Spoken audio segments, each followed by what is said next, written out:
Today I stand before this honorable body, today filled with gratitude, grateful to our Lord God for giving me another chance to serve the good people of this beloved city.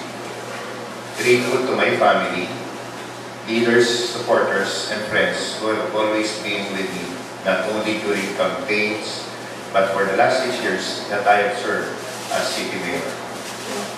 Also grateful to the Tarlaceños for this new mandate that they have given me.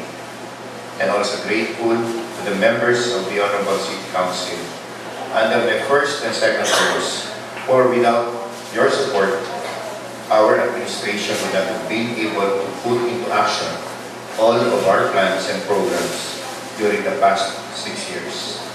And for this, I would like to make special mention of my colleagues in the Magsikap team, both past and present, who have always been behind me, most especially to the former Vice Mayor, the Honorable Teresita Escaban. Ngayon, sa bagong mandatong ipinagkaloob sa akin, nais kong ipagpatuloy ang mga programang ating nasimulan sa ilalim ng Magsikap, Tarlac City. At naniniwala ako na ang mga ito ay maisasakatuparan lamang sa tulong ng bagong sangguniang panlungsod. With your support, we can carry on with the pursuit of a truly progressive Tarlac City, for this is the only way to go. With renewed determination and commitment, I hereby respectfully present to this honorable body a plans and programs for the next 3 years. On efficient and effective governance, we shall continue to improve the delivery of services to our constituents by bringing the city government even closer to the people.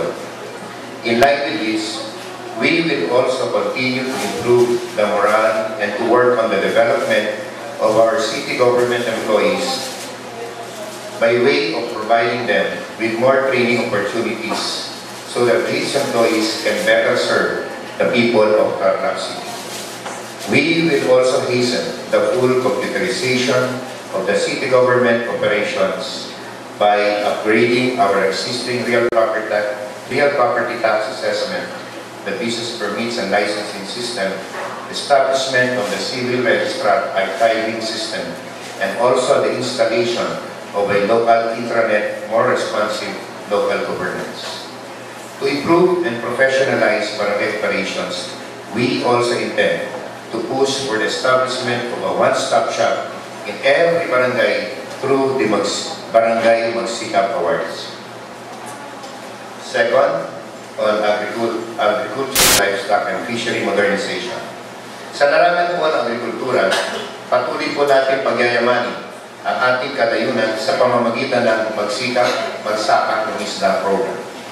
We shall continue to develop and strengthen our city's agricultural sector through the provision of vital inputs such as certified palay and corn seeds, vegetable seeds, fertilizers, fingerlings, and by the provision of the necessary equipment and technology for our farmers, livestock raisers, and even ordinary individuals who can improve their livelihood by way of planting vegetables in their own backyards. In line with our agricultural modernization efforts, we will embark on the construction of a Tarlac City Agricultural Development and Technology Training Center at the procured lot in Barangay Baras-Baras that will house, among others, the City Agriculture Extension Office and the Demo Farm. Number 3, accessible health services. With the aim of making quality health and medical care more accessible to all Tarlaceños, we shall carry on with the distribution of village cards in guided families, as well as the continuous renewal of the active PhilHealth Namasa cards that we have distributed during the past years. We shall construct additional city health centers and improve the facilities of the existing ones. Consequently, we will also employ additional medical staff.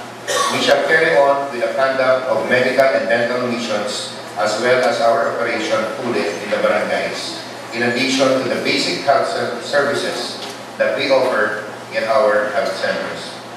In line with this, we will institutionalize the annual medical checkup for city government employees, and we will continue to support the universal medical and dental checkup for public elementary school students, which we intend to extend to also high school students and the renal disease control program. And I, with the help of the Sangguniang Panlungsod, under the leadership of the Honorable Miguel Mike Cañedo, shall pursue the procurement of a mobile clinic that will enable us to extend our health services even to the people of the most remotest barangays in our city. Number 4, on people empowerment. People empowerment has been one of the major thrusts of our administration, as proven by the creation of the City Manpower Development and Employment Service Office. Through this office, the city government shall continue to offer free technical training to our constituents in the fields of dressmaking, cosmetology, practical electricity, reflexology, cell phone repair, and food processing. Sisikapin din natin maragdagan